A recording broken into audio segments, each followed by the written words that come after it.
For this wrap, I'm attempting to do the American Eagle. It's pictured here.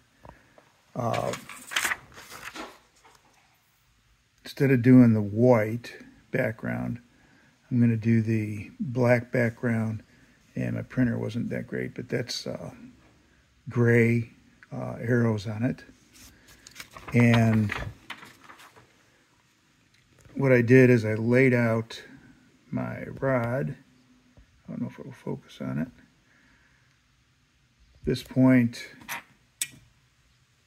right here will be the start of my wrap. So I've got 9 centimeters from the end.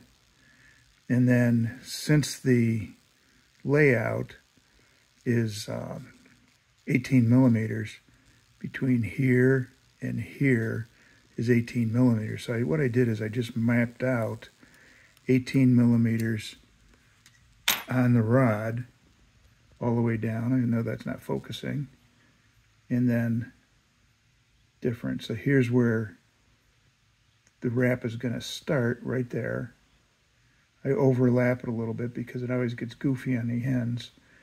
And then 18 millimeters in between each one of these, all the way down to the other end. So hopefully I'm not taking into consideration any tapers. Hopefully this will work out for me.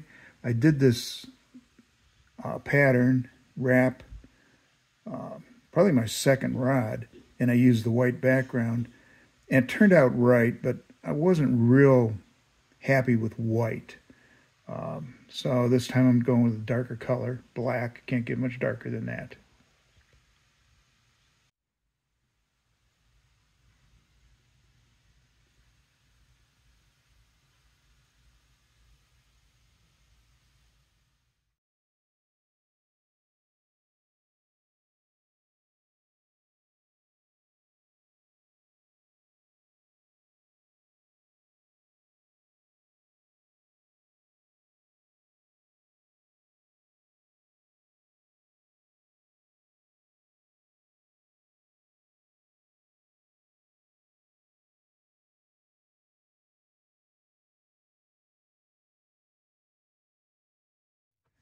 I've got all the threads in for the eagle wrap.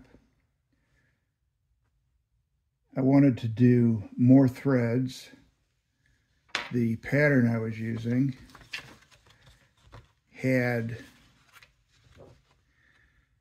18 millimeters for the distance in the wrap.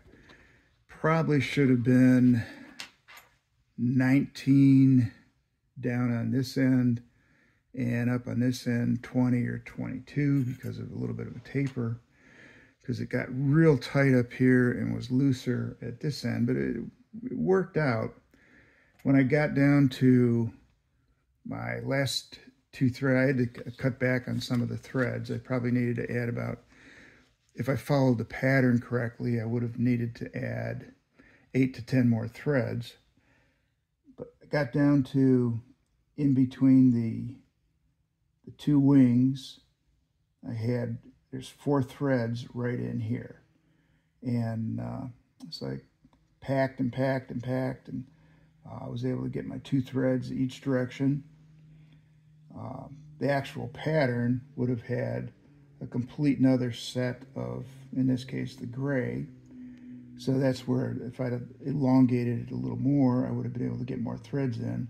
But I'm not sure it would have worked with this diameter of rod. So now that I've got all my threads in, and I'm lined up pretty good, I'm not perfect. I could probably do a little bit more packing in a couple spots. Then I took the burnishing tool and just went across everything and moved all those threads in very nicely. So everything flowed together and everything's packed. And now what I'll do is right about here, I'll do my cutoff, and probably right about here, I'll do my cutoff at this end. So I'll have my wrap will be this long. I've got a little bit of room. I'll have Move this down a little bit.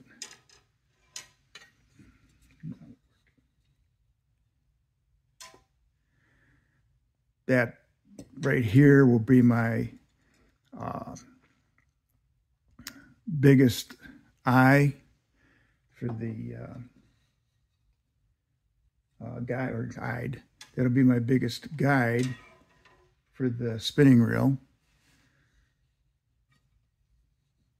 So I'll have good, how many inches will that be? That'll be 6 inches in there. I could either do my decal at that point, or I could put the decal down in the other end. So I had a couple little errors, but overall I think I like the way this is turning out. So what I'll do now is a little bit more packing, trying to get these lines straightened up a little bit. Right here, you can see that the lines aren't quite the way I like them. I like this to be perfectly straight. Not going to get perfect. And then I'll use color preserver on it, cut it off, tie it off, and cut it off.